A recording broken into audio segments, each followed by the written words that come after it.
कल रात मैं दिल्ली की सड़कों का इंस्पेक्शन कर रही थी क्योंकि मैं ये जायजा लेना चाहती थी कि क्या सच में जो बड़े बड़े वादे किए जाते हैं कि दिल्ली महिलाओं के लिए अब सुरक्षित कर दी गई है वो सच है या नहीं।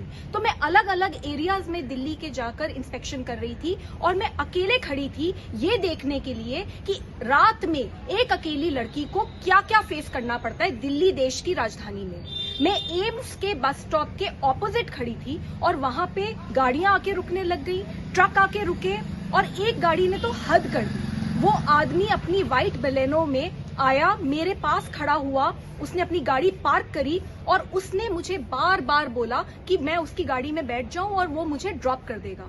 जब मैंने उसे मना करा कि मुझे उसकी हेल्प की जरूरत नहीं है और मेरे रिलेटिव्स आ रहे हैं और वो चला जाए, तो वो बार बार मुझे फोर्स करने लगा और उसके बाद गुस्से में वो चला गया। लेकिन 10 मिनट के बाद वो वापस वहीं पे पहुंचा और वापस मुझे पेस्टर करा, बार बार फोर्स करने लगा। और जब मैंने इस बार उसको मना करा तो उसने बहुत गंदे गंदे इशारे मेरे को करे। मैंने जब उसको पकड़ने की कोशिश करी तो उसने विंडो ऊपर कर दी अपनी गाड़ी की और मेरा हाथ उसकी गाड़ी के अंदर फंस गया और वो देख रहा था, उसे पता था, वो नशे में धुत था, फिर भी उसने एक्सेलरेटर पे पैर रखा और गाड़ी भगा के वो लेकर जाने लगा, जिसकी वजह से मैं कई मीटर तक घिसटते हुए गई हूँ उस गाड़ी के साथ। मैं चिल्ला रही थी, इतने में मेरी टीम के और लोग भी आए, उन्होंने भी चिल्लाया, तब जाकर उस आदमी ने मुझे छोड़ा। नहीं तो शायद मैं भी आज अंजलि की तरह मेरे साथ भी वही होता जो अंजलि के साथ हुआ। ये दिल्ली है, देश की राजधानी है। हम रोज लड़ते हैं और रोज ये सवाल उठाते हैं इस सिस्टम से कि कब सुरक्षा होगी। तो दिल्ली महिला आयोग तो अपना काम करेगा।